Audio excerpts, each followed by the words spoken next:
They're my views, and, well, for the next hour, they're going to be the views of Bob Chapman from the International Forecaster. And, Bob, how are you doing?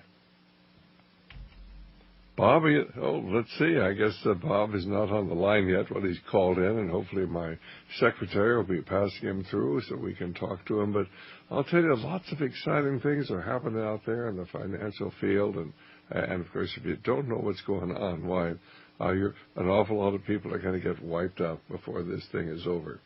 And right now, of course, we're going to have Bob with us in just a moment. There he is on the line. Hi, Bob. How are you doing? Well, fine, thank you, and it's nice to be here this evening. And I'm sorry I'm late, but I was talking to your daughter. My daughter, right. Anyway, she's always flattered when you say nice things like that. Women always like to appear to be younger, and men always like to be older and wiser. Anyway, of course, Bob Chapman writes the International Forecaster, comes out twice a week, always full of fascinating things. And boy, said they gold and silver looking pretty good today, didn't they? They did. First of all, it was unusual, again, this Monday, for gold to be up. And I still think that professionals are concerned that there's going to be a correction. And I think they're being very trepidatious. But I think they're wrong. I think they believe the government propaganda because they're so close to everything. And sometimes when you get close to everything, you're myopic.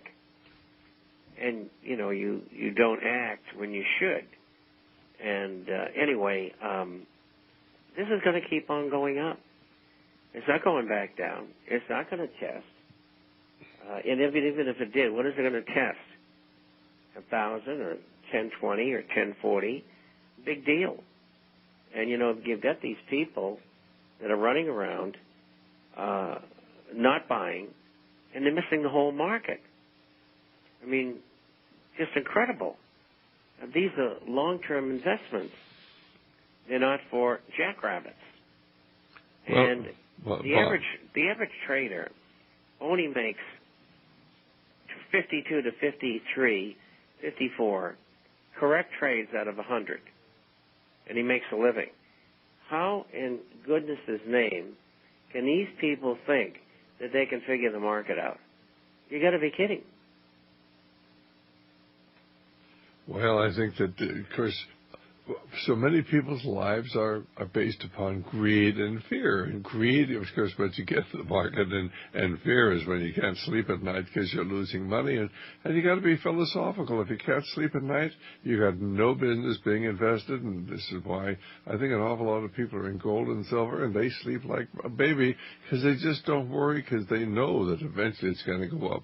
And if it doesn't go up, it means that everything else is going to be collapsing and it'll still have value. Well, they're mistaken. Well, you mean gold and silver? No, gold and silver will maintain its value. It's the people who... No, but they're mistaken, thinking that other things are going to maintain. Oh, no, I think everything is going to lose its value. I agree with you. I think that I think there's may very well there may be a collapse coming sometime here, but right now, of course, I agree with you 100%. People who are in gold and silver will maintain at least part of their wealth.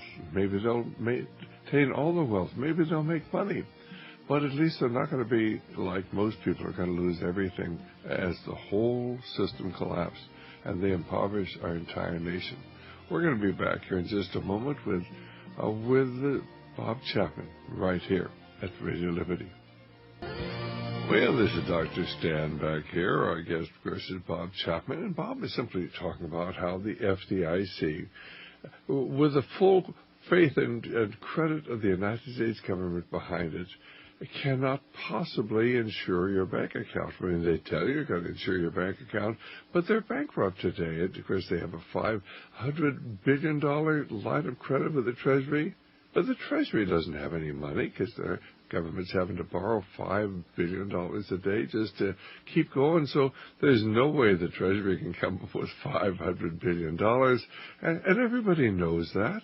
The one thing they don't want is for the American people to know that there really is no effective insurance for people's money that they have deposited in the bank. And one of these days, more and more banks are going to start collapsing. And then what are they going to do? Right now, the FDIC is asking all of the banks to start paying their insurance policy, which is what the FDIC is, not for 1 year, but for 3 years. And a lot of the banks don't have the money. They no way they can come up with it. Well, the FDIC is going to have to demand the money, and that'll drag down a lot more of the banks. So, certainly they know that they're on a one-way road towards destruction. They're doing everything they can, though, to keep the American people from recognize that the Ponzi scheme isn't going to continue working, is it? Well, I've been encouraging everyone to continue to work as long as possible, if not for themselves, not that they might need it, but the children and grandchildren. More and more people are getting less hours, 33.1 hours per week. More are getting laid off. It's not going to stop. And, the revenues for Treasury are going, they're down $1 trillion this year. And approximately, right now, about 36% of people who own their own businesses are not filing. And I expect that will soon be at 40%. And so we're looking at a difficult situation. I think people who their money is in banks, and most people have money in banks, should be limited to 3 months deposits for operating expenses. If you're a business, 6 months. You should have $5,000 in small bills in your safe at home. And, of course, you should have dehydrated and freeze-dried foods and a water filter and something to defend your family with. And then after that, you can consider gold and silver-related assets. And that's the way I think that people should do things. I heard you earlier talking about gold and silver and being able to maintain your wealth because you have them, and it's the only place to go. People who have CDs, cash value life insurance policies, annuities, many of these companies could go under. The banks, without question. And then we're looking at insurance companies. 7 major companies got TARP funds over $1 billion each. They got to be on the edge of insolvency or insolvent already. And the same goes with the annuities that they create.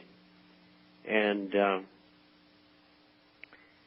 so it's not a good place to keep money. The only exception to that is the mutual companies which have to go into bonds, but bonds are not, recession, depression proof. Sooner or later, interest rates are going to go higher. And when they do, then there's going to be problems for bondholders as well. I think that rates could go up to around 7.75% to 8%. And that's conservative for the first time around once they start running, which will probably be about 6 months to a year from now. They'll really start moving up strongly in the real market. The government will continue to suppress yields for treasuries, et cetera. And so bonds are not bulletproof, we'll call it. They could get down 30 or 40, 50% as well. It all depends on what the portfolio is. And so that's why there's very, very little to go to, or very little place to be able to invest other than gold and silver-related assets. And if anybody knows something better, I wish they'd tell me. And but I don't think that there is. All right. So I think you should all strongly consider making those kinds of changes. And, if you need help, we'll help you. All you have to do is email, and we'll answer your questions, call or whatever. All right, well, our telephone number is 1-888-24-LIBERTY, 1-888-24-LIBERTY, or 464-8295. If you have a question for Bob about what's going on financially. Now, all sorts of things are happening. We see gold for the first time really beginning to break out on the upside. I haven't seen this happen. Well, I've seen it happen twice in my lifetime, certainly once in the 1980s, and then certainly at the end of 2007, the beginning of 2008, when it was running like this and then backed off. But, they're doing everything they can to try to stabilize our currency, but they just don't have the gold. And the Chinese are accumulating gold, and the Russians are accumulating gold, and certainly the Brazilians and the Argentinians and the Indians and the Arabs are accumulating gold.